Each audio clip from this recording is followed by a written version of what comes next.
Good evening to all, सभी को नमस्कार प्रणाम। कम्युनिटी हेल्थ नर्सिंग जिसके अंदर अपन पढ़ रहे हैं, कम्युनिटी हेल्थ नर्सिंग जिसके अंदर यूनिट नंबर 9 के बारे में पढ़ने वाले हैं। जो टॉपिक है जिसको क्या लिखा हुआ है topic, minor elements and standing order. ये क्या होते हैं उसके बारे में बात करेंगे। बच्चों ये समझने के एवज में देखें तो बहुत इम्पोर्टेंट है, इसकी बेसिक जानकारी एक नर्सिंग स्टाफ के पास में होनी जरूरी है। क्या होता है स्टैंडिंग ऑर्डर, क्या होते हैं माइनर एलिमेंट, लघु विकार। जैसे कि आपने देखा होगा कि फोड़े, फुंसी, बुखार, डायरिया, दस्तें, तो इस प्रकार की छोटी मोटी बीमारियां होती हैं, माइनर डिजीज के अंदर आती है। और स्टैंडिंग ऑर्डर जिसके अंदर आपने देखा होगा कि हॉस्पिटल के अंदर डॉक्टर की अनुपस्थिति के अंदर एक नर्स है उस मरीज का ट्रीटमेंट करती है डॉक्टर के लिखे गए एक स्टैंडिंग ऑर्डर के द्वारा। स्टैंडिंग ऑर्डर स्थायी आदेश वह आदेश जिसके अंतर्गत, किसके अंतर्गत, जिसके अंतर्गत डॉक्टर ने दवाइयां लिख दी है, सारी लिख दिया है कि मान लीजिए मैं नहीं हूं तो ऐसी परिस्थिति के अंदर आपको निम्न प्रकार की ये दवाइयां हैं, उस मरीज को दे सकते हो। परमिशन दिया जाता है डॉक्टर के द्वारा रिटर्न के अंदर। It is known as the standing order. तो आज इन दोनों के बारे में बात करेंगे, देखिएगा। सबसे पहले बात करते हैं basic introduction of the element, minor elements के बारे में। माइनर एलिमेंट्स के बारे में बात करें, लघु विकार वे हल्की फुल्का, जो हल्का फुल्का लघु विकार, थोड़ा और आने दो, नहीं ठीक है बट थोड़ा और डाल दो। हल्का फुल्का स्वास्थ्य समस्याएं होती है जो कि व्यक्ति को गंभीर रूप से प्रभावित नहीं करती है, यद्यपि उचित ट्रीटमेंट एवं उसका डायग्नोसिस के अभाव में इनमें से कुछ बीमारियां दीर्घकाल में विकराल रूप धारण कर सकती है तथा व्यक्ति के लिए जानलेवा तक साबित हो सकती है। समुदाय में स्वास्थ्य सेवाएं प्रदान करते समय कई बार कम्युनिटी हेल्थ नर्स को इस प्रकार के लघु विकारों से ग्रसित लोग मिल सकते हैं जिन्हें वह तुरंत सब विवेक के साथ और बुद्धिमत्ता के साथ में परिचय देते हुए ट्रीटमेंट करती है और आवश्यकता पड़ने पर डॉक्टर के पास रेफर भी करती है। क्या बताया गया है, माइनर एलिमेंट्स एक लघु विकार। आपने देखा होगा कि ऐसे फोड़े, फुंसी, सर्दी, खांसी, जुकाम, डायरिया, दस्तें, ये सब होते रहते हैं। तो माइनर लघु विकार जिसके अंतर्गत कोई ऐसी महामारी का रूप नहीं लिया हुआ है, परंतु यदि उस माइनर एलिमेंट्स हैं, लघु विकार है, उसको ट्रीटमेंट सही तरीके से करेंगे, ऐसी परिस्थिति के अंदर उस बीमारी के द्वारा होने वाली कॉम्प्लिकेशन, जटिलता तथा एक मरीज की सीवियरिटी, वो कोमा में जा रहा है, उसे बचाया जा सकता है। तो इस प्रकार आपने देखा होगा कि जब मान लीजिए थोड़ी हल्की फुल्की सर्दी, खांसी, जुकाम हुआ है, उसका डायग्नोसिस हुआ है, उसका ट्रीटमेंट कर दिया है, वो ठीक हो जाएगा। यदि उसका ध्यान नहीं रखा गया, ऐसी परिस्थिति के अंदर क्या होगा, दिक्कत हो जाएगा। आपने देखा होगा कि गांव के अंदर लोग क्या करते हैं, हल्की फुल्की बीमारी से वो घर से बाहर नहीं निकलेगा, इस बात को ध्यान रखना। जैसे ही सीवियर कंडीशन हो जाती है, मरीज सीरियस हो जाता है, मरीज बेड पकड़ लेता है, तब वो बोलता है कि मेरे को लेके हॉस्पिटल चलो, तब तक वो बर्दाश्त करता है। तो ऐसी कंडीशन के अंदर तो फिर तो बहुत बड़ा मामला हो गया, फिर बाद में स्पेशल डॉक्टर के लिए डॉक्टर की जरूरत पड़ेगी। मान लीजिए एक छोटी सी बीमारी होकर के कैंसर का रूप ले लिया, एक हल्की सी गांठ थी, उस गांठ को ठीक नहीं किया और कैंसर का रूप ले लिया और मरीज की डेथ हो सकती है। तो इस प्रकार से माइनर एलिमेंट जिसके अंदर फोड़े, फुंसी में एक लिस्ट बताता हूं और जिसके अंदर कौन कौन से माइनर एलिमेंट्स रहते हैं। जैसे कि व्यक्ति में पाए जाने वाले कुछ सामान्य लघु विकार निम्न प्रकार से है, देखिएगा। जिसके अंदर क्या आएगा, बुखार, बुखार रहेगा। दूसरा है सॉर थ्रोट, गले में खराश, जैसे कोई भी अपने निगल रहे हैं, थूक निकल रहे हैं तो गले के अंदर सॉर थ्रोट, गले के अंदर खराश रहेगी, वहां पे थूक जाएगा, खाना जाएगा, वहां पे क्या होगा, दर्द होगा, सॉर थ्रोट कहलाता है। उसके बाद में नोजिया है एंड वॉमिटिंग है। जी मचलना, नोजिया का मतलब क्या होता है, जैसे उल्टियां नहीं होती ऐसे ऐसे करते हैं ना, ये हो गया नोजिया। और वॉमिटिंग का मतलब सीधा बाहर।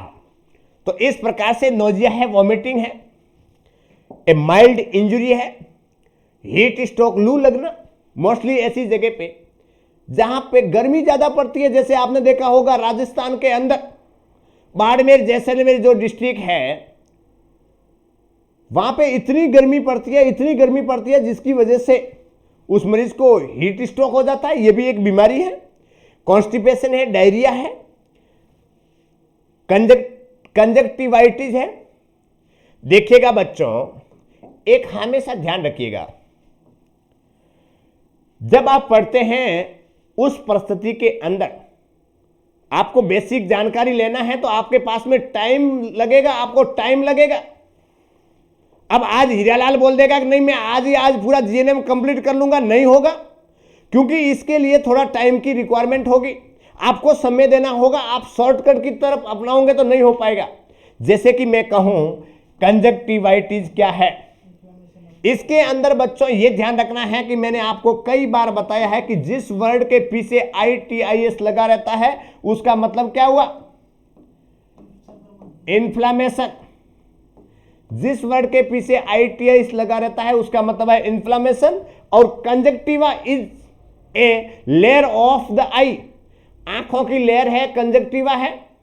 और उस कंजक्टिवा के अंदर पीछे क्या लगा है, ITIS लगा है। ITIS का मतलब होता है इन्फ्लामेशन। इन्फ्लामेशन को हिंदी में बोलते हैं सूजन आना।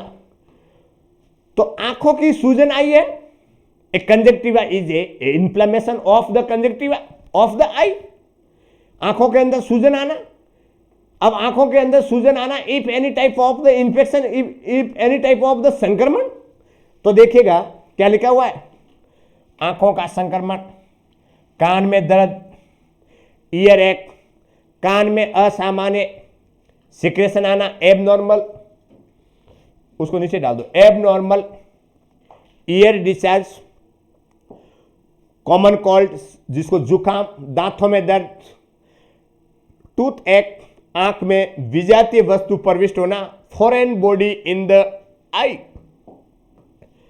बाहरी कोई भी वस्तु बॉडी के अंदर एंट्री करती है उसको बोलते हैं फॉरेन बॉडी। ये ध्यान रखना, ये याद कर लो। जिस प्रकार से आप याद करते हैं ना SCSOOL स्कूल यानी विद्यालय, उसी प्रकार से फॉरेन बॉडी यानी बाहरी वस्तु। तो बाहर आंख में विजातीय वस्तु प्रविष्ट होना, बाहरी वस्तु आंख के अंदर एंट्री करना, नाक के अंदर करना, कान के अंदर करना।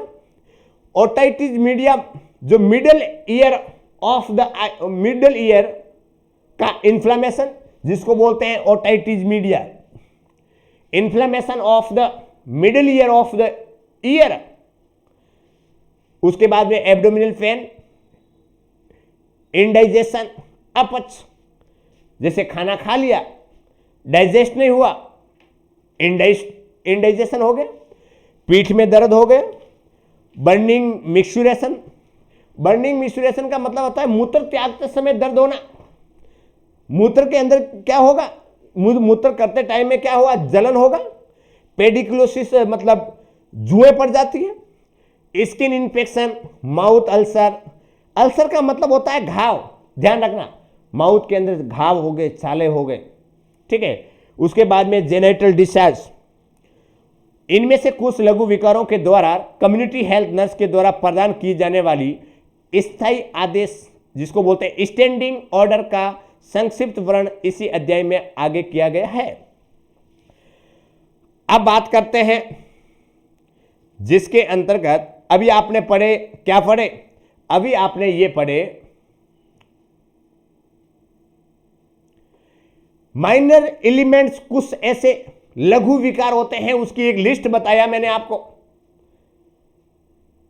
अरे क्या, ये मैंने जो लिस्ट बताई है उसका एक नर्सिंग स्टाफ, एक कम्युनिटी हेल्थ नर्स उसका ट्रीटमेंट नहीं कर सकती है? हाँ कर सकती है। एक माइनर हल्का फुल्की सर्दी, जुकाम, खांसी, बुखार, डायरिया, दस्ते, पेट में दर्द, इस प्रकार की कंडीशन के अंदर एक नर्स उसका ट्रीटमेंट कर सकती है। अब देखिएगा क्या लिखा हुआ है, नेक्स्ट हेडिंग डालिएगा, a principle of management of minor elements. मैं सारे लघु विकार है उसका ट्रीटमेंट कैसे करते हैं उसके बारे में बताऊंगा, जाना कहीं मत। देखिएगा मैं कहूं कि देखो प्रिंसिपल का मतलब होता है सिद्धांत। जैसे मैं कहूं कि एक मरीज है, उस मरीज को वार्ड के अंदर भर्ती है, उसको हॉस्पिटल, उसको ऑपरेशन थिएटर के अंदर ले जाना है, क्या तरीका होगा? क्या उसको खींच के लेके जाओगे? क्या उसको ट्रॉली पे बिठा के लेके जाओगे, लेटा के लेके जाओगे? तो मैं कहूं कि सिद्धांत का मतलब होता है कि क्या प्रक्रिया होगी, क्या स्टैंडर्ड प्रोटोकॉल फॉलो करना होता है। जब मरीज का ऑपरेशन होता है, ऑपरेशन वार्ड से ऑपरेशन थिएटर के अंदर ले जाते हैं, ऐसी परिस्थिति के अंदर आराम से बिठाते हैं, उसको लेटाते हैं, उसको किसी भी प्रकार की कोई भी इंजरी है, खरोच है, वो नहीं आनी चाहिए। इस बात का क्या रखना है, ध्यान रखना है। यदि किसी भी पार्ट अफेक्टेड है तो ऐसी परिस्थिति के अंदर वहां पे क्या करना है, सपोर्ट देना है। It is the principle of the transport of the patient a ward to operation theatre. ये बहुत इंपॉर्टेंट है, हीरालाल ये स्टार्ट नहीं किया। अब देखिएगा इसके बारे में बात करते हैं कि एक मरीज है, उसको बुखार आया हुआ है, तो ऐसी परिस्थिति के अंदर उसका क्या सिद्धांत होगा मैनेजमेंट करने के लिए, यही बताया गया है, a principle of the management of minor elements, जिसके अंतर्गत रोगी का प्रबंधन इनके लक्षणों पर आधारित होना चाहिए, on the basis of the symptomatic. मान लीजिए क्या लिखा हुआ है, जब मैनेजमेंट कर रहे हैं, रोगी का मैनेजमेंट इनके लक्षणों पर आधारित सिम्टोमेटिक होना चाहिए। सिम्टोमेटिक का मतलब होता है कि उसको लक्षण आना चाहिए। जैसे बुखार है तो उसको फीवर आ रहा है, मान लीजिए उसको फीवर है तो फीवर की दवाई देनी चाहिए। ऐसा नहीं है कि बुखार आ रहा है और उसकी दस्तों की दवाई दिया जा रहा है। तो इसका मतलब है कि जो मैनेजमेंट होता है, a situation of the symptom of the disease, उस पर डिपेंड होना चाहिए। दूसरी बात करें, मैनेजमेंट से पूर्व हिस्ट्री लेकर तथा आवश्यकता अनुसार शारीरिक परीक्षण कर पेशेंट की स्वास्थ्य संबंधी समस्याओं का आंकलन करना चाहिए, उसके बाद ही कोई ट्रीटमेंट देना प्रारंभ करना चाहिए। मरीज आया हॉस्पिटल में, मरीज ने बोल दिया और अपने सुइयां लगा दी, दवाई लगा दी, it is the faulty techniques. A patient come in the hospital, first is the assessment by the nurse. एक उसका फिजिकल एग्जामिनेशन करेंगे, असेसमेंट करेंगे, उसके बाद में ऑब्जेक्टिव सब्जेक्टिव डाटा तैयार करेंगे, उसके बाद में एक प्रोविजनल डायग्नोसिस बनाएंगे और उस डायग्नोसिस के आधार पर, लक्षण के आधार पर उसका ट्रीटमेंट होगा। यह जरूरी है बच्चों, इस बात का ध्यान रखें। उसके बाद में प्रबंध के दौरान पेशेंट को फार्माकोलॉजिकल ट्रीटमेंट के साथ साथ मनोवैज्ञानिक सपोर्ट भी आवश्यक रूप से दिया जाना चाहिए।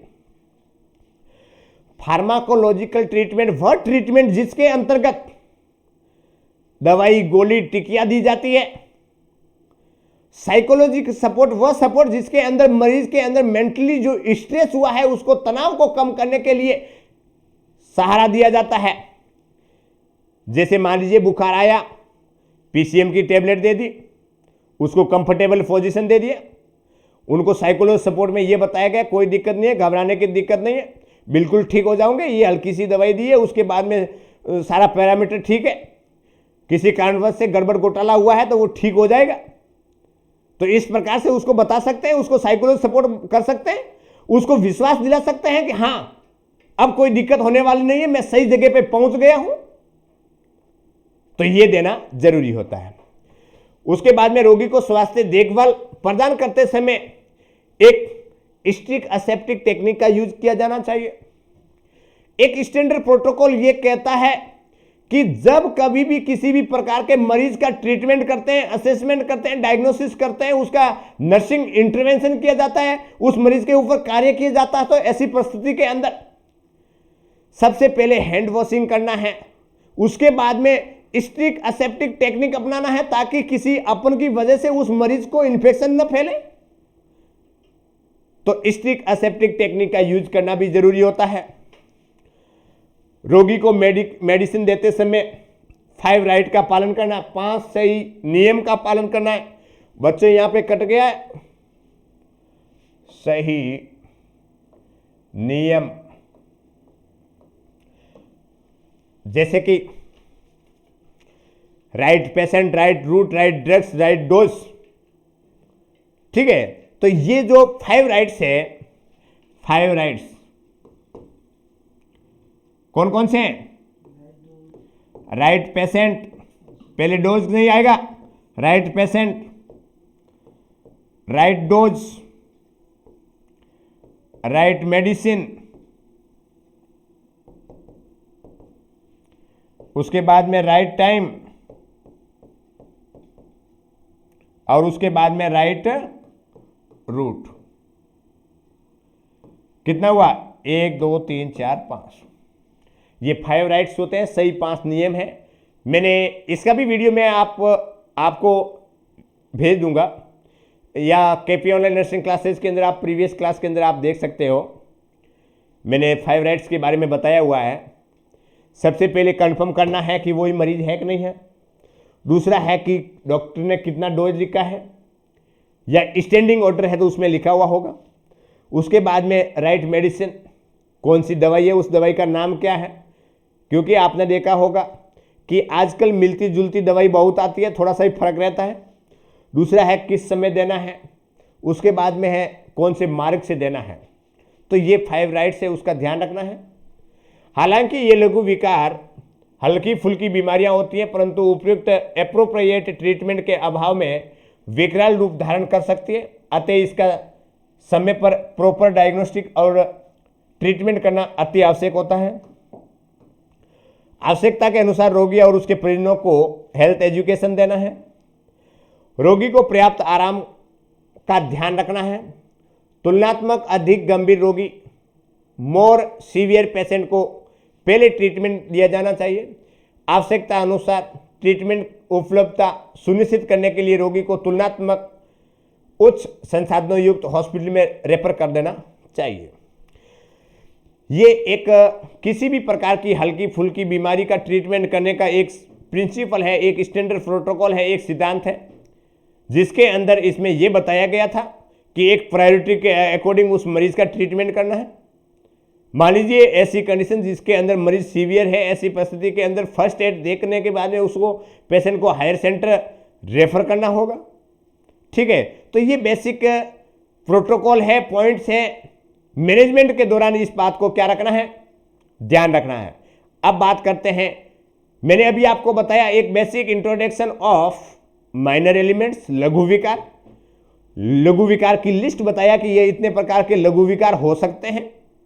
उसके बाद में principal of management during the care of the minor element disease, कौन कौन से सिद्धांत है उसके बारे में बात किए। उसके बाद में अभी स्टैंडिंग ऑर्डर पढ़ेंगे और फिर बाद में सभी प्रकार की माइनर एलिमेंट्स डिजीज है उसका स्टैंडिंग ऑर्डर के बारे में उसका मैनेजमेंट पढ़ेंगे। देखिएगा, हेडिंग डालिएगा स्टैंडिंग ऑर्डर।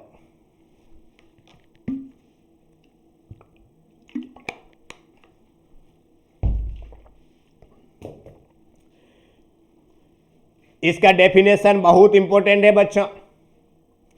स्टैंडिंग ऑर्डर के अंदर बच्चों मैंने आपको बताया था, स्टैंडिंग ऑर्डर वो ऑर्डर जिसके अंतर्गत आपने देखा होगा कि कई बार डॉक्टर तो डॉक्टर के टाइम में राउंड पे आएंगे, सुबह शाम दोपहर वो आए, 3 टाइम आए। उसके बाद में नर्सिंग डॉक्टर नोट्स डाल देते हैं कि यदि मैं नहीं आता हूं, ऐसी परिस्थिति के अंदर ये लिख दिया है, इमरजेंसी केस में ये दवाई दे देनी है। उसके बाद में देने के बाद में ठीक नहीं होता है तो हल्का सा क्या कर ले, फोन कर ले ये होता है, ये आप जानते हो। ये होता है स्टैंडिंग ऑर्डर कि डॉक्टर की अनुपस्थिति में उस मरीज का ट्रीटमेंट करना। परंतु यहां पे कम्युनिटी हेल्थ नर्स है, कम्युनिटी के अंदर एक नर्स जाकर के ऐसी माइनर डिजीज का ट्रीटमेंट कर देती है। ये जरूरी भी है। देखिएगा क्या होता है स्टैंडिंग ऑर्डर, किस प्रकार से मैनेजमेंट करते हैं, उसके बारे में जानकारी प्राप्त करते हैं। स्टैंडिंग ऑर्डर वे विशिष्ट निर्देश होते हैं, एक इंस्ट्रक्शन होता है जो कि कम्युनिटी हेल्थ नर्स को डॉक्टर की अनुपस्थिति में, बहुत इंपॉर्टेंट है, अंडरलाइन करो बच्चों, डॉक्टर की अनुपस्थिति में रोगी का ट्रीटमेंट हेतु आधिकारिक चिकित्सक या आधिकारिक कमेटी द्वारा प्रदान किए जाते हैं।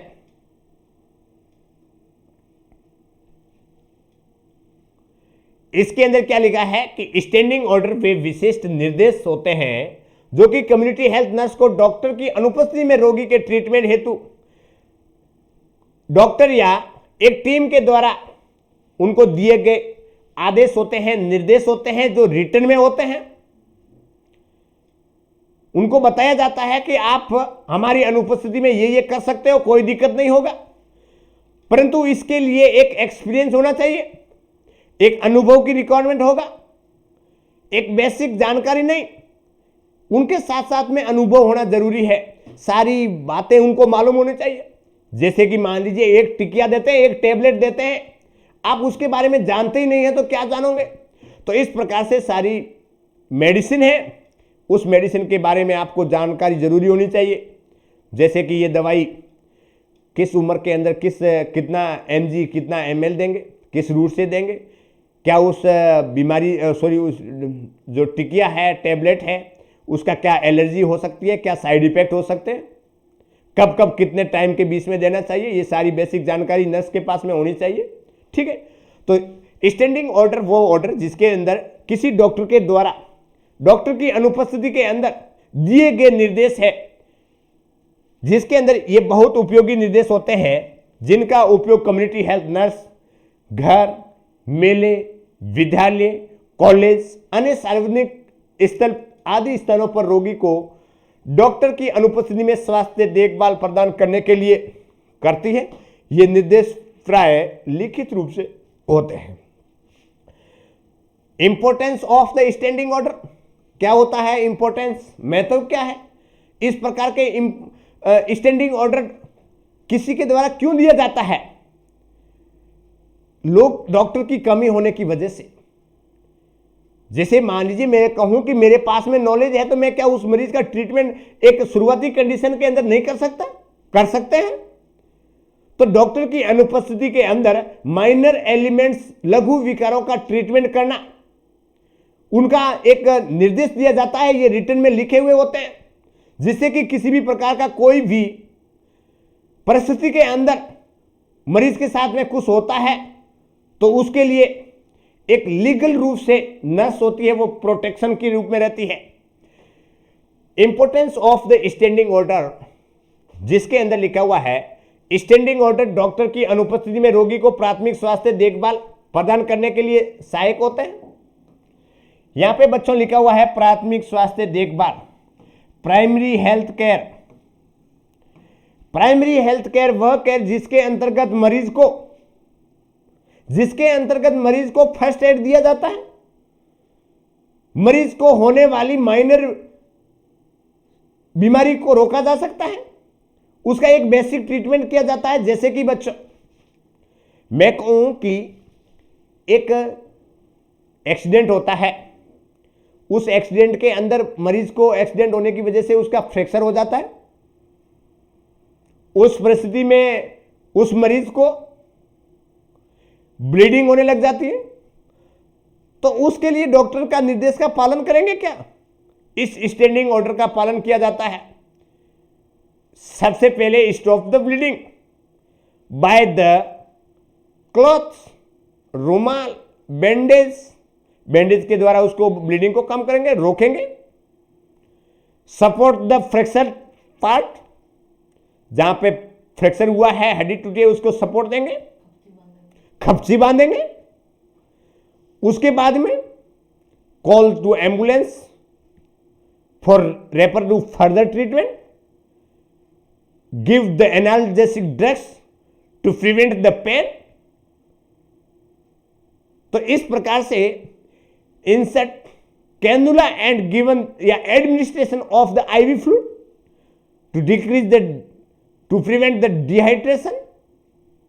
तो इस प्रकार से बेसिक ट्रीटमेंट हमने किया और मरीज को क्या कर दिया, रेफर कर दिया। ये प्राथमिक स्वास्थ्य केयर होती है, फर्स्ट एड होता है।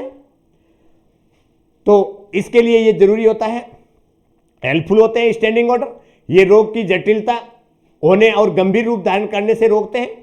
कई बार रोगी का जीवन बचाने में भी हेल्पफुल होते हैं। अभी जीवन हेल्पफुल मैंने इसलिए बताया, आपने देखा होगा कि ब्लीडिंग होगा, बॉडी के अंदर फ्लूइड की मात्रा कम हो जाएगी, बॉडी के अंदर ब्लड की मात्रा कम हो जाएगी,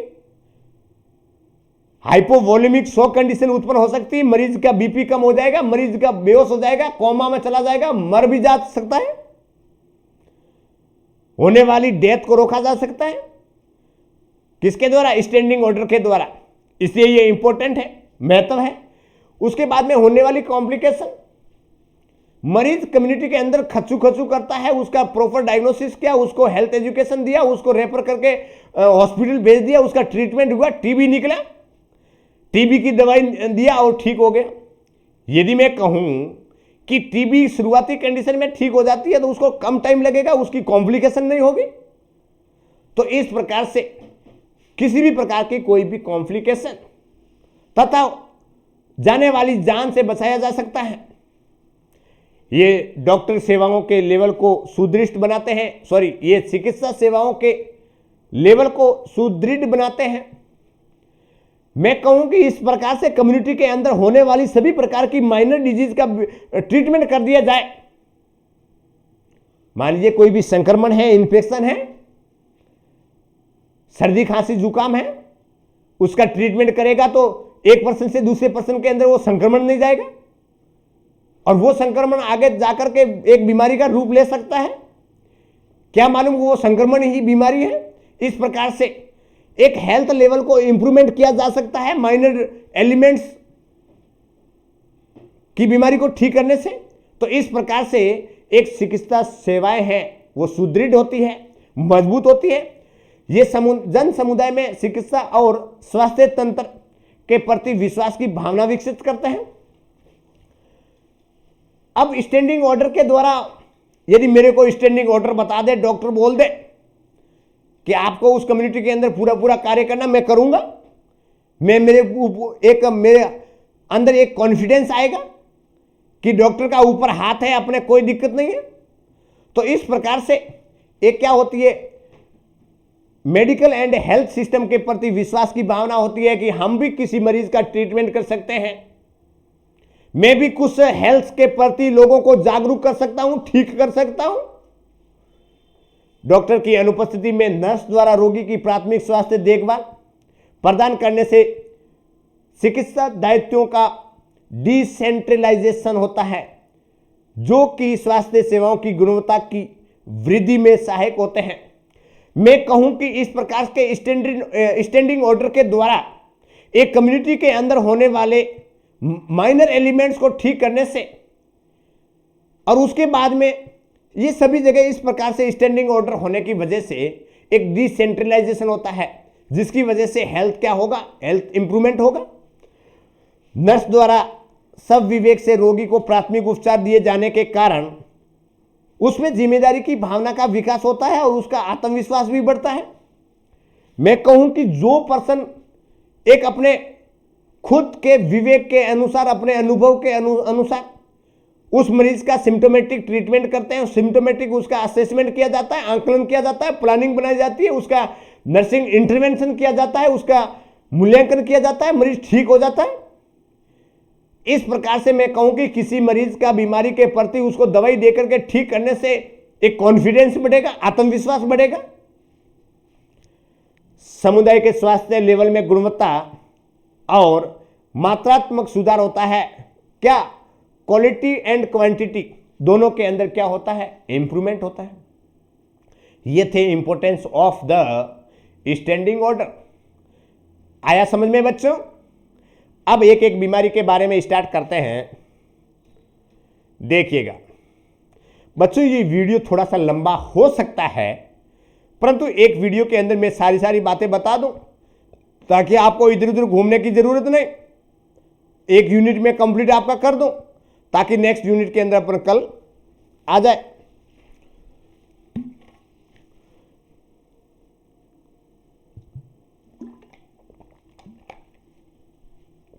ठीक है ना? ठीक। Standing order regarding fever. अब बच्चों मैं कहूं कि बुखार के अंदर आप क्या करोगे? सबसे पहले मरीज का वर्ड आया है फीवर। ऐसी परिस्थिति के अंदर आपको यह ध्यान रखना है कि when the body temperature above the 99 degree Fahrenheit known as the pyrexia condition, fever condition. तो एक बेसिक जानकारी यह ध्यान रखना है कि फीवर किसको बोलेंगे।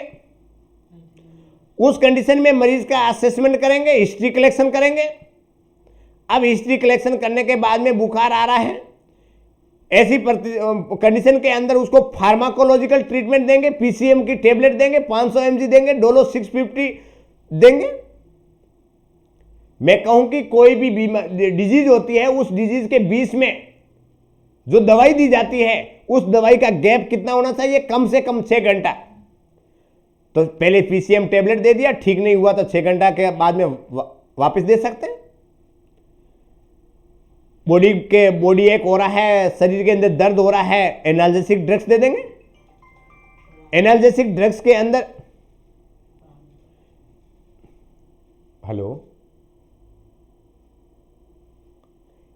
एनाल्जेसिक ड्रग्स के अंदर डाइक्लोफेनिक टेबलेट दे देंगे।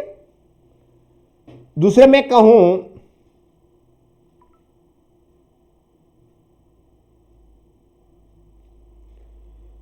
बॉडी के अंदर फ्लूइड की कमी हुई है तो आईवी फ्लूइड स्टार्ट कर देंगे। उसके बाद में मैं कहूं कि बॉडी का टेम्परेचर बढ़ा हुआ है, ऐसी परिस्थिति के अंदर टेम्परेचर कम करना जरूरी होगा, तो ऐसी कंडीशन में क्या करेंगे? ठंडी पट्टियां करेंगे। ये इस बात का क्या रखना है? ध्यान रखना है। उसके बाद में बात करें, मरीज को साइकोलॉजिकल सपोर्ट देना है, वो घबराया हुआ रहेगा, एंजाइटी की कंडीशन में है, तो ये बेसिक हल्का फुल्का उसका ट्रीटमेंट करते हैं, ये जरूरी है। अब इसके अंदर मैं एक एक के बारे में बताता हूं।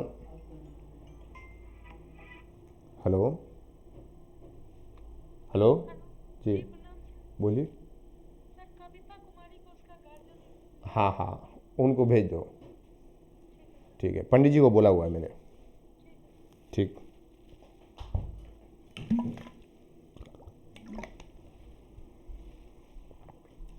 सबसे पहले देखिएगा बच्चों,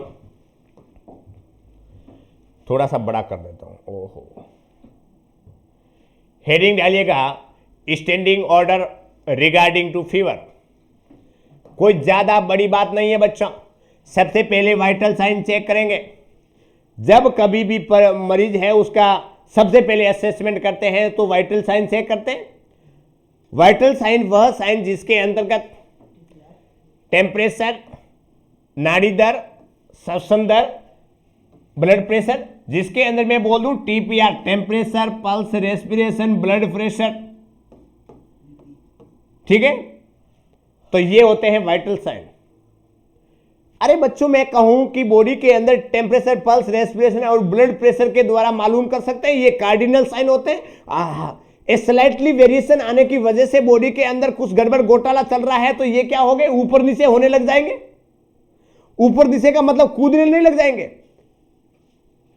टेम्परेचर बढ़ जाएगा, नाड़ी दर बढ़ जाएगी, ठीक है ना। इस प्रकार से अपन कह सकते हैं कि पेशेंट को कोई दिक्कत है। उसके बाद में बात करते हैं रोगी की सामान्य स्वास्थ्य स्थिति, जनरल हेल्थ स्टेटस का असेसमेंट करेंगे। जनरल हेल्थ असेसमेंट के अंदर एक ऑब्जेक्टिव डाटा रहेगा, सब्जेक्टिव डाटा रहेगा, साथ ही साथ में उसका एक ऑब्जर्वेशन करके देख लेंगे कि क्या कंडीशन है। एक जनरल चेकअप करेंगे, रोगी और उनके परिजनों से अन्य संबंधित लक्षण जैसे जी मचलाना है, उल्टी, हेडेक, कंपकंपी, एब्डोमिनल पेन, खांसी, स्नीजिंग, बेचैनी, रेस्टलेस आदि के बारे में पूछताछ करेंगे।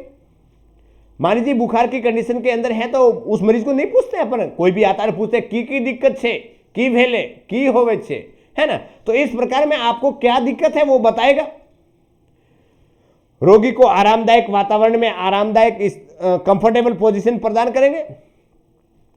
बच्चों हमेशा ध्यान रखना कि कोई भी बीमारी हो उस परिस्थिति के अंदर जब मैनेजमेंट करते हैं, ऐसी कंडीशन में बच्चों ये ध्यान रखना कि मरीज को कंफर्टेबल पोजीशन देंगे, मरीज को डॉक्टर के अकॉर्डिंग दवाइयां देंगे, मरीज को साइकोलॉजी सपोर्ट देंगे, मरीज को हेल्थ एजुकेशन देंगे, मरीज को घबराने के लिए नहीं बोलेंगे, मरीज को कोई चिंता टेंशन ज़्यादा करने के लिए नहीं बोलेंगे। तो ये तो बेसिक है, ये तो बोलेंगे। तो कंफर्टेबल पोजीशन दे दिया। रोगी को पर्याप्त आराम करने की सलाह देंगे। शरीर का तापमान सामान्य बनाए रखने के लिए एंटीपायरेटिक्स जैसे पैरासीटामोल दवाई देंगे। मैंने आपको बताया था, देखिएगा बच्चों ध्यान रखना, एंटीपायरेटिक्स,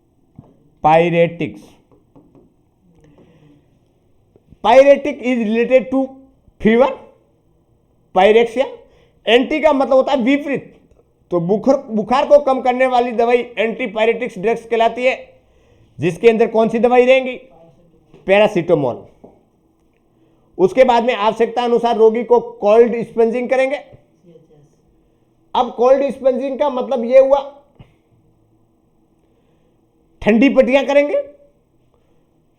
स्पंजिंग का मतलब होता है पूरा शरीर पे रगड़ देना कपड़ा, सूती कपड़ा, और इस किससे करना है, ठंडा बर्फ के पानी से, ठंडे पानी से।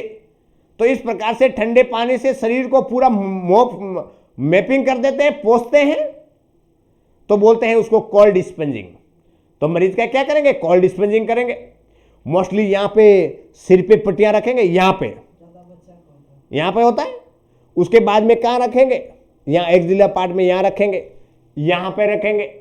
हर 10 मिनट के बाद में इस पट्टियों को वापस बदलते रहेंगे कि उनका बॉडी के अंदर जो हीट है वो बाहर आ जाएगा और ठंडी अंदर जाएगी, इसलिए बॉडी टेम्परेचर नॉर्मल हो जाएगा।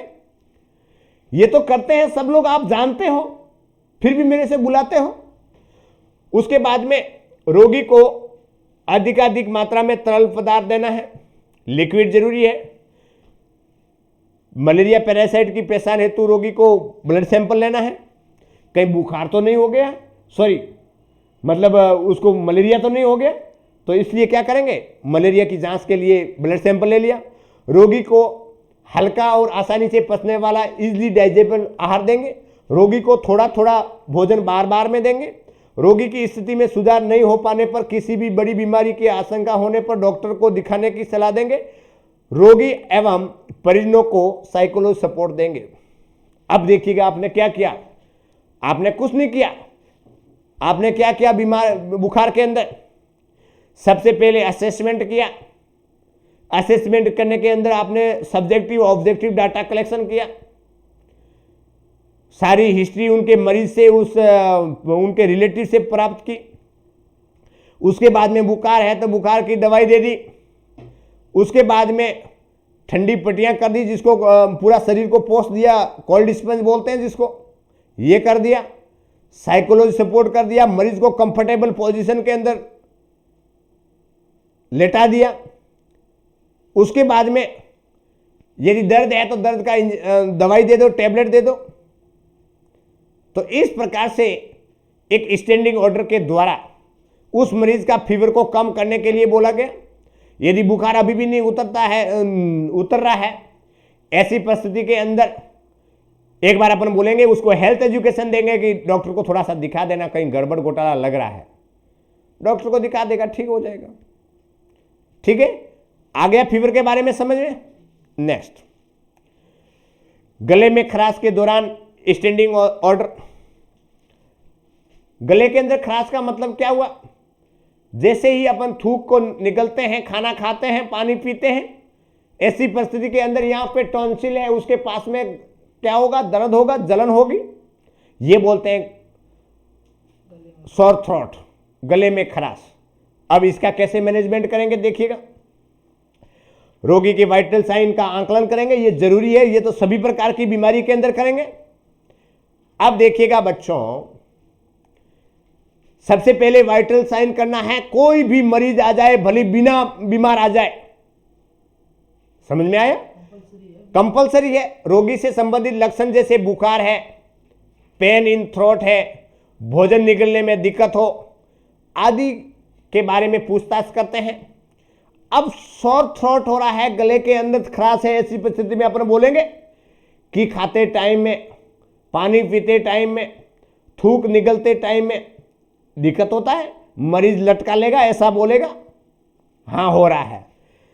गले में लालिमा देखने को मिलेगी, सफेद धब्बे के उपस्थिति के लिए निरीक्षण करना है, मुंह को खुलवाना है और गले के अंदर देखना है कि कहीं रेडनेस तो नहीं हो गया, कहीं वाइट जो कवरिंग लेयर है वहां टॉन्सिल के ऊपर तो नहीं आ गई है, क्या उसको कोई वायरल इन्फेक्शन है, बैक्टीरियल इन्फेक्शन तो नहीं है।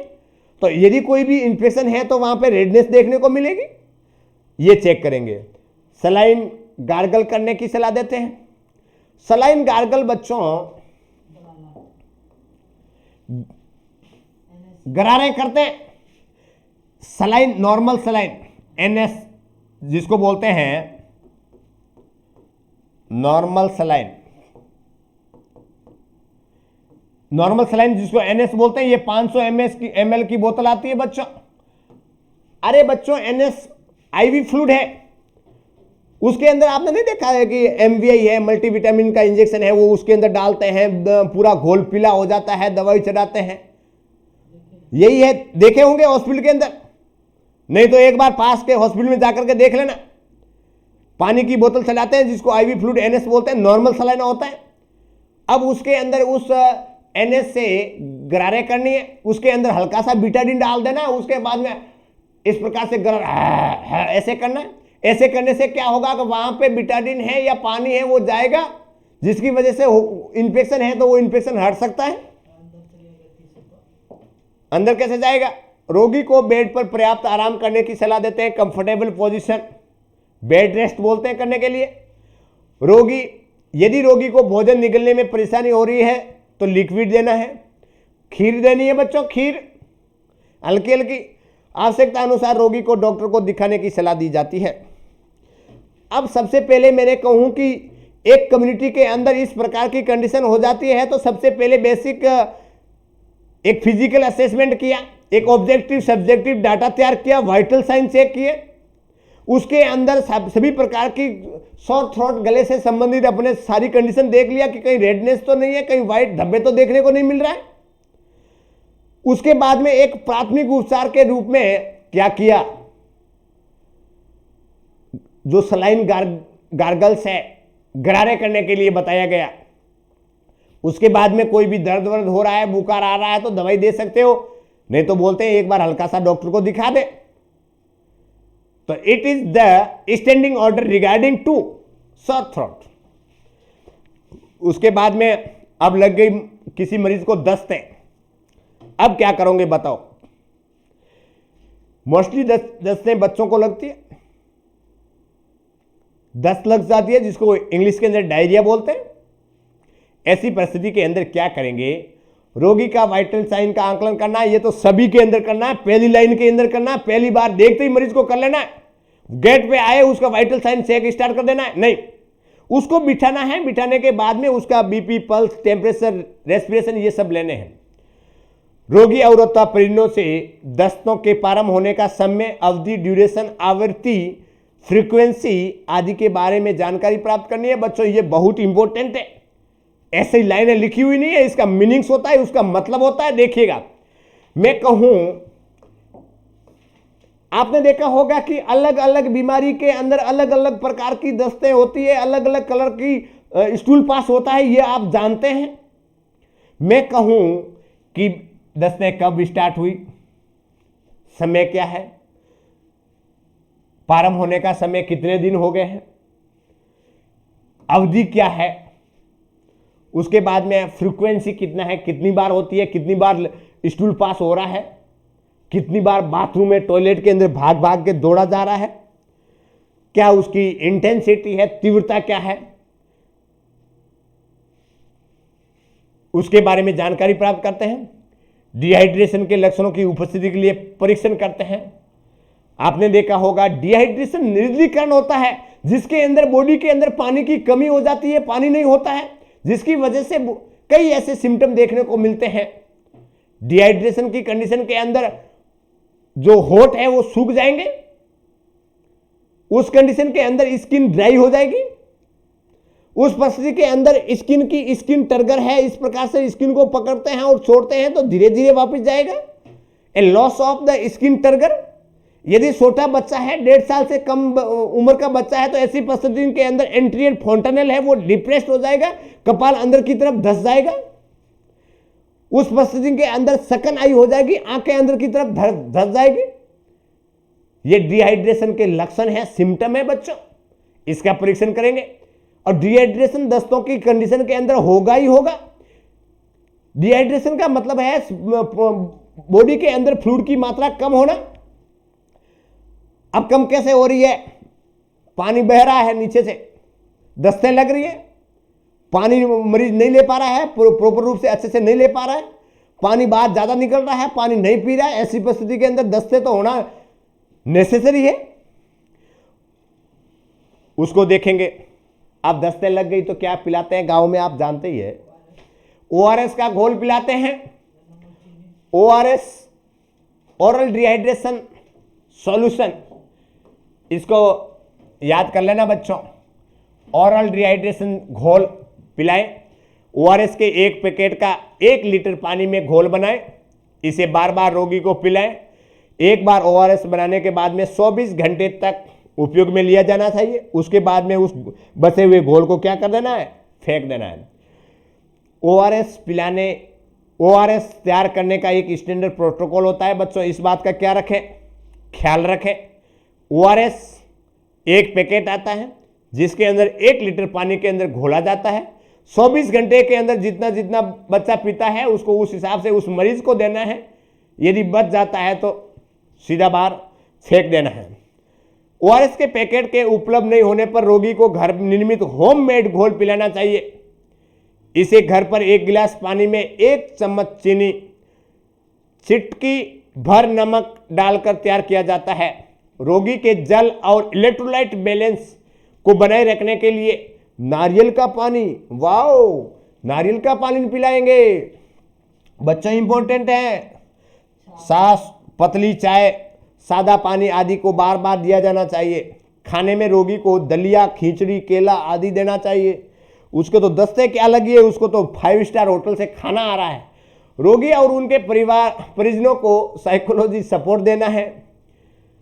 आवश्यकता अनुसार रोगी को स्वास्थ्य केंद्र, अस्पताल के लिए डॉक्टर से आवश्यक सलाह हेतु रेफर करना है।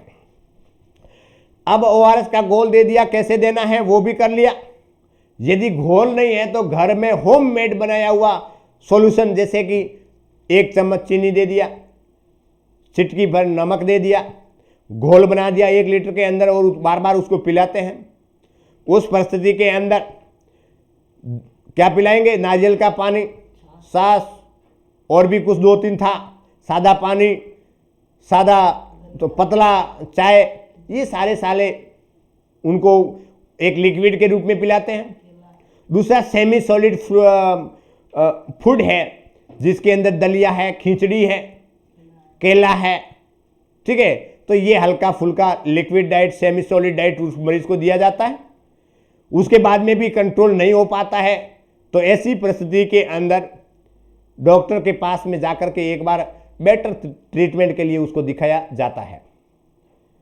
दस्त कम्युनिटी के अंदर सबसे ज़्यादा जो डेथ होती है वो इस डायरिया की वजह से होता है बिलो द 5 ईयर एज के अंदर, क्योंकि दस्त एक ऐसी परिस्थिति है जिसके अंदर आपने देखा होगा, टाइफाइड एक ऐसी कंडीशन है जिसके अंदर दस्तें होती है, जिसके अंदर मोर देन 40 टाइम्स, टाइफाइड नहीं, कोलेरा के अंदर, हैजा के अंदर एक दिन के अंदर 40 बार से ज्यादा दस्तें लगती है। मतलब 40 से ज्यादा बार बाथरूम देखेगा, दौड़ दौड़ के वहीं जाएगा, मैं कहूं कि वहीं बैठा रहेगा, क्योंकि वह वापिस आता है दस्ते लगी, भाग के गया। परंतु छोटे बच्चे होते हैं उसमें तो बेड पे ही जाते हैं, जैसे नदी बह रही है इस प्रकार से पानी चल रहा है, पी सूप डायरिया, ठीक है ना। बहुत सारे इस प्रकार से देखने को मिलेंगे। तो बच्चों डायरिया के बारे में आपने बेसिक स्टैंडिंग ऑर्डर के अकॉर्डिंग मैनेज कर लिया। यदि प्रॉपर रूप से बच्चों का अच्छे से केयर करें, दस्तें कम हो सकती हैं। ऐसी कंडीशन में मरीज है वो कोमा के अंदर, शॉक के अंदर, सीवियर कंडीशन के अंदर जाने से बच सकता है। डिहाइड्रेशन को रोक सकते हैं, मरीज की जान बचाई जा सकती है। ये जरूरी है कि नहीं है? बिल्कुल जरूरी है। उसके बाद में अब होगी कॉन्स्टिपेशन। लो कह तो दस्ते लग रही थी और अब क्या होगी? कब्जियत हो गई है। अब कब्जियत के अंदर क्या करेंगे? देखिएगा कहां तक पहुंचे हैं।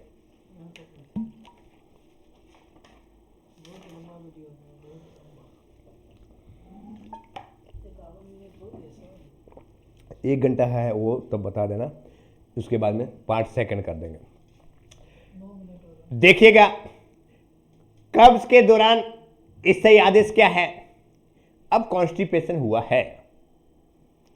आपने देखा होगा कि कॉन्स्टिपेशन जब मरीज को फ्लूइड की मात्रा बॉडी के अंदर कम हो जाती है, कई प्रकार इस प्रकार से डिजीज होती है, नर्व सिस्टम है वो डैमेज हो जाता है, या नर्व इंपल्स प्रॉपर रूप से नहीं हो पाता है, इंटेस्टाइन की मोटिलिटी कम हो जाती है, फाइबर्स डाइट कम लिया जाता है। ऐसी कंडीशन में कॉन्स्टिपेशन होने की संभावना होती है। उस परिस्थिति के अंदर क्या क्या करना होगा? रोगी में बीमारी की सीवियरिटी का असेसमेंट करेंगे, क्या किस प्रकार की कॉन्स्टिपेशन है। हल्की फुल्की अपने आयुर्वेदिक दवाई से तो ठीक नहीं हो जाएगी। रोगी की सामान्य स्वास्थ्य स्थिति का आकलन करेंगे। रोगी को फाइबर से भरपूर आहार लेने की सलाह दी जाएगी। रोगी को पर्याप्त मात्रा में तरल आहार, फल, हरी पत्तीदार सब्जियां, ग्रीन लीफ वेजिटेबल्स लेने की सलाह देंगे। मल त्याग की नियमित आदत, रेगुलर हैबिट डालना भी फायदेमंद रहता है। रोगी और उनके परिजनों से अन्य संबंधित लक्षण, पेट में दर्द, एब्डोमिनल डिस्टेंशन, भूख की कमी, एनोरेक्सिया, उल्टी, वॉमिटिंग आदि संबंधित उपस्थिति के बारे में जानकारी प्राप्त करेंगे। रोगी को प्रतिदिन हल्का फुल्का एक्सरसाइज करने के लिए प्रेरित करना है। प्रातःकाल शौच जाने से पहले गुनगुना पानी पीने के में बहुत लाभदायक होता है। रोगी को रात को सोते समय हल्के माइल्ड लेक्सेटिव जैसे इसबगोल लेने की सलाह दी जानी चाहिए। अब कॉन्स्टिपेशन है, बड़ी बड़ी बीमारियों का इलाज तो बड़े बड़े हॉस्पिटल के अंदर होगा, परंतु मैं कहूं कि कॉन्स्टिपेशन जैसी कंडीशन जिसके अंतर्गत माइनर डिजीज के अंदर आती है, उसका ट्रीटमेंट एक नर्स के द्वारा किया जा सकता है। जिसके अंदर कॉन्स्टिपेशन की प्रक्रिया के अंदर सबसे पहले आप जानते हैं कि फाइबर डाइट ज्यादा लेनी होती है, लिक्विड ज्यादा पानी पीना होता है, एक रेगुलर टॉयलेट जाना जरूरी होता है। सुबह टॉयलेट जाने से पहले क्या करना होता है? गुनगुना गर्म पानी पी के जाना होता है। रात को सोते टाइम में लेक्सेटिव लेते हैं, जैसे कि इसबगोल का घोल, इस प्रकार से लेने से फायदेमंद हो सकता है। तो ये बेसिक जानकारियां ध्यान रखनी है। उसके बाद में कोई दिक्कत है तो डॉक्टर को इन्फॉर्म करना है, डॉक्टर से एडवाइस लेना है। उसके बाद में standing order during the heat stroke. Heat stroke का मतलब होता है लू लगना। हीट स्ट्रोक ऐसा शरीर, इतना बड़ा शरीर गर्म हो जाता है जिसमें उसका बुखार उतरता भी नहीं है। एक मरीज की कंडीशन सीवियर हो सकती है, मरीज की डेथ हो जाती है। आपने देखा होगा कि गर्मी के टाइम में न्यूज़पेपर में आता है कि हीट स्ट्रोक की वजह से, लू लगने से इतने लोगों की मौत। इसलिए इसको हल्के में नहीं ले। अब हीट स्ट्रोक हुआ है। अब हीट स्ट्रोक क्या होता है? आप सभी लोग जानते हैं कि सूर्य की किरणें इतने पड़ेगी, इतनी रोशनी पड़ती है, जिसकी वजह से जैसे ही लोग बाहर निकलते हैं, खेतों में काम करने के लिए जाते हैं और उसके सफरिंग में आ जाते हैं, और जिसकी वजह से मरीज का शरीर पूरा गर्म हो जाता है और एक ऐसी कंडीशन आ जाती है जिसके अंदर उसका टेम्परेचर हाई लेवल पे पहुंच जाता है और ये रेगुलर बना रहता है। हीट स्ट्रोक कंडीशन कहलाता है। रोगी के वाइटल साइन का असेसमेंट करेंगे। रोगी को शांत, ठंडे, आरामदायक वातावरण में आरामदायक स्थिति में लिटा देना है। रोगी का तापमान अधिक होने से रोगी को कोल्ड स्पंजिंग करें। रोगी को पर्याप्त मात्रा में तरल पदार्थ दें। बस इस प्रकार से करना होगा। एक मैंने गांवों के अंदर देखा है कि जब लू लग जाती है उस टाइम में मुल्तानी मिट्टी से पूरा शरीर के ऊपर रगड़ दिया जाता है, उसको लगा दिया जाता है, उसको लेप कर दिया जाता है। यह गांवों के अंदर है। मुल्तानी मिट्टी क्या होती है? ठंडी होती है। ठीक है, तो ये भी ट्रीटमेंट ठीक है, चलने लायक है, गांव में चलने लायक है। उसके बाद में क्या हो रहा है? कान में दर्द हो रहा है। A standing order during the year एक। रोगी को सामान्य स्वास्थ्य स्थिति का आंकलन करते हैं। सावधानी पूर्वक रोगी के कानों की सफाई करते समय रोगी को किसी भी प्रकार की चोट नहीं लगनी चाहिए। किसी नुकीली सामान जैसे पेन की नोक, बालों में लगाने की क्लिप आदि से कानों की सफाई करने से बचना है। कानों का किसी असामान्य सिक्रेशन की उपस्थिति के लिए ध्यानपूर्वक निरीक्षण करना है। यदि कानों में कोई भी सिक्रेशन उपस्थित है, ध्यानपूर्ण साफ करना है। रोगी को स्टैंडिंग ऑर्डर के अनुसार बताए गए कान में डालने वाली ड्रॉप तथा दर्द निवारक दवाई, एनाल्जेसिक ड्रग्स, रोगी और उसके परिजनों को साइकोलॉजी सपोर्ट प्रदान करना है। आवश्यकता अनुसार रोगी को परामर्श हेतु डॉक्टर के पास जाने की सलाह देने हैं। यदि आवश्यक हो तो आईवी फ्लूइड स्टार्ट करें। बच्चों, स्टैंडिंग ऑर्डर के अंदर ओनली फर्स्ट एड के बारे में ही बात करना है। फर्स्ट एड दे देना है। अब कान के अंदर दर्द हो रहा है, सबसे पहले मरीज को एक फिजिकल असेसमेंट करेंगे, उनकी सारी हिस्ट्री का कलेक्शन लेंगे, कान को देखेंगे कि कान के अंदर किसी भी प्रकार का कोई भी कीड़ा मकोड़ा तो नहीं चला गया। कोई भी इंस्ट्रूमेंट से देखते हैं तो ध्यान रखना है कि कहीं अंदर जाकर के कहीं इंजरी ना हो, ये बात ध्यान रखना है। उसके बाद में आप जानते हैं कि कान के अंदर कोई भी इंफेक्शन है, ऐसी कंडीशन में ईयर ड्रॉप डालते हैं। ईयर ड्रॉप डालने के बाद में क्लीन करने के लिए वो आता है, क्या बोलते हैं, एक स्ट्रिप आती है, उसे क्लीन करना है। जरूरत होता है तो आईवी फ्लूइड देना है। तो बेसिक जानकारियां हैं वो देखना है, साइकोलॉजी सपोर्ट देना है, डॉक्टर को इन्फॉर्म करना है, और दर्द होता है तो एनाल्जेसिक ड्रग्स देना है। एनाल्जेसिक ड्रग्स वह ड्रग्स जिसके अंतर्गत बच्चों में मैंने आपको क्लासिफिकेशन ऑफ द ड्रग्स के अंदर बताया था, ए वेरियस टाइप के क्लासिफिकेशन है, ये भी मैं आपको बता दूंगा। आप देख लेना क्लासिफिकेशन ऑफ द ड्रग्स जिसके अंदर एनाल्जेसिक ड्रग्स है। एनाल्जेसिक ड्रग्स वह ड्रग्स जिसके अंतर्गत किसी भी प्रकार का कोई भी दर्द को कम करने के लिए दवाई दी जाती है, एनाल्जेसिक ड्रग्स कहते हैं।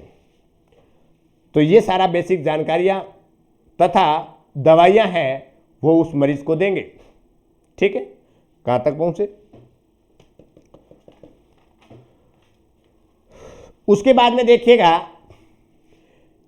कान के बाहरी वस्तुओं की मौजूदगी में दौरान स्थायी आदेश। अब इसको ये पार्ट सेकंड के अंदर अपन पढ़ते हैं बच्चों, ठीक है, नहीं तो वीडियो थोड़ा लंबा हो जा रहा है। ठीक है, तो इसको पढ़ेंगे अपन पार्ट सेकंड के अंदर।